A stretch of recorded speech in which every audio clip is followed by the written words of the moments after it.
नमस्कार किसान भाइयों।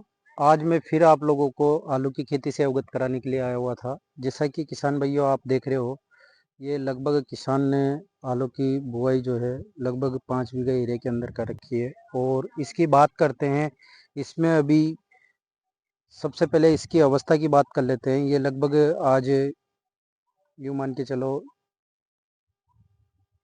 25 से 30 दिन के अंतराल में इसकी कंडीशन आने वाली है। और बाकी बात करते हैं सबसे पहले इसके अंदर खरपतवार की। ये जैसा कि आप लोग देख रहे हो, इसके अंदर कई प्रकार के चुनिंदा खरपतवार नियंत्रण हो रखे हैं। किसान भाइयों, इसके अंदर बेसिकली जो आप लोगों को खरपतवार नियंत्रण करना है, उसके लिए आपको मैं अपनी डिस्प्ले पर इसका जो ब्रांड प्रोडक्ट है, ये मुख्यतः इसका एक किसानों के द्वारा किया हुआ प्रैक्टिकली आइडिया है, इसका प्रयोग कर लेते हैं किसान लोग। इसमें अधिकतर सकरी पत्ती का जो खरपतवार नज़र आ रहा है, इसके लिए आप क्यूजोलाफो इथाइल जो आता है 10% वाला, उसका भी प्रयोग ले सकते हो। और चौड़ी और सकड़ी दोनों पत्तियों को नियंत्रण करने के लिए, जैसा कि आप लोगों को डिस्प्ले पे दिखाया जा रहा है, इस उत्पाद का प्रयोग करके आप आसानी से नियंत्रण कर सकते हो। देन आप लोगों को बताना चाहूँगा किसान भाइयों, आलू की फसल के अंदर कई प्रकार की समस्याओं की वजह से किसान चिंतित रहते हैं। कई इसके जैसे जर्मिनेशन होकर बाहर आने के बाद इसकी पत्तियों के अंदर सिकुड़न सी देखने को मिलती है। कई प्रकार के थ्रिप्स का, मक्खी का, इन चीज़ों का अटैक देखने को मिलता है। जैसा कि आप लोगों को दिखाना चाहूँगा, ये देख सकते हो आप, इस पत्ती के ऊपर ये मक्खियों की जैसे रस चूसक कीट और कई प्रकार की पत्तियों के वीपर झुलसा की समस्या भी इस प्रकार की देखने को मिलती है। तो इन चीज़ों को नियंत्रण कैसे कर सकते हैं हम किसान भाइयों, आप लोगों को वीडियो के माध्यम से मैं बताना चाहूँगा।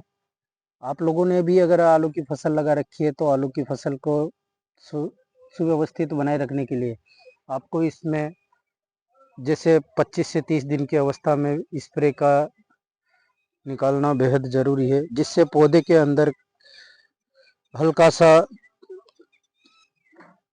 ये देख सकते हो आप, इसके अंदर किसान भाइयों अधिक बीमारियों के चांस क्यों लगते हैं, आज दिन तक किसी ने इस चीज़ का मनन नहीं किया, क्योंकि इसकी पत्तियों के ऊपर अधिक क्लोरोफिल होने की वजह से इसके ऊपर कीट का अटैक जो है अधिक देखने को मिलता है।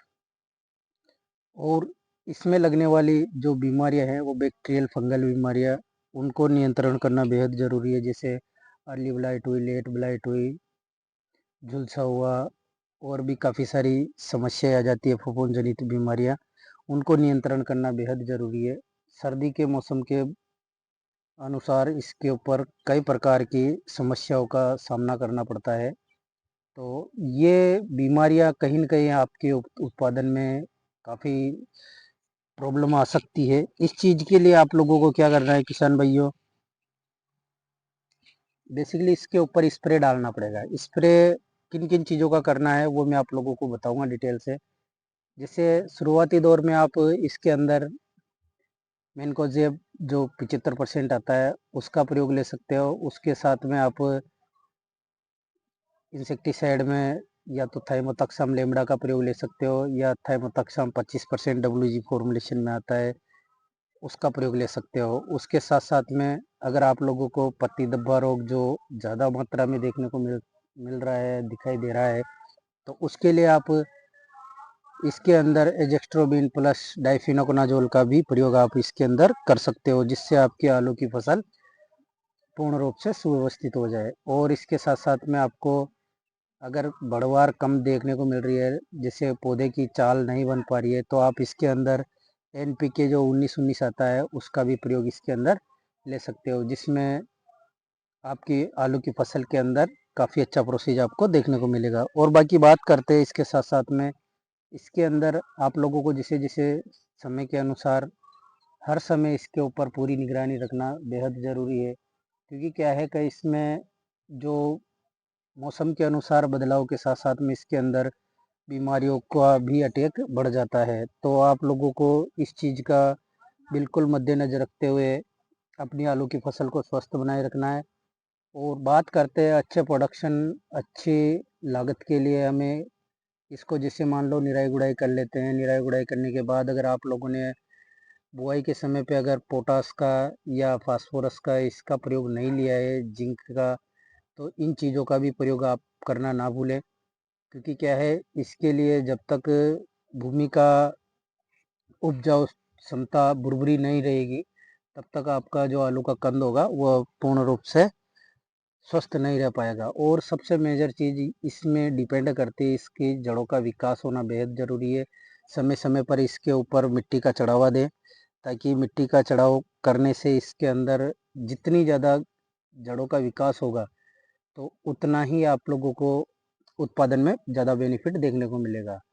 तो किसान भाइयों, आप लोगों से यही गुजारिश है, अगर जैसे मान लो आपको अधिक मात्रा में ब्लाइट की समस्या देखने को मिल रही है, तो आप इसके अंदर, जैसे आप लोगों को मैंने बताया हुआ है, कॉपर का भी आप इसके अंदर प्रयोग ले सकते हो। कॉपर प्लस कासोकामाइसिन जो कोनी का आती है, सिजेंटा का गार्ली जाता है, इन चीज़ों का भी आप इसके अंदर प्रयोग ले सकते हो। और जैसे मान लो हरा मच्छर का अगर आप लोगों को इसके अंदर अटैक देखने को मिल रहा है, तो इसके लिए आप इमिडा क्लोरोपिड जो 17.8% आता है उसका प्रयोग ले सकते हो। और कंद के विकास के लिए आपको इसको कैल्शियम नाइट्रेट, बोरोन, इन चीज़ों को भी पहुंचाना बेहद ज़रूरी है, जिससे आपके पौधे के अंदर, और पोटास का भी पहुंचाना ज़रूरी है, जिससे रोग प्रतिरोधक क्षमता बढ़ेगी और उसके साथ में आपका उत्पादन भी आपको अच्छा देखने को मिलेगा। तो इस प्रकार से किसान भाइयों, आप आलू की फसल को प्रॉपर तरीके से अच्छा उत्पादन ले सकते हो।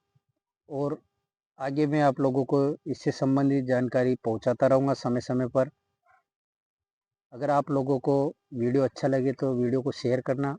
और बाकी मैंने और भी वीडियो इससे पहले अपडेट में लगाए हुए हैं अपने यूट्यूब चैनल पर, तो उन पर जाकर आप देख सकते हो। धन्यवाद साहब। जय जवान, जय किसान।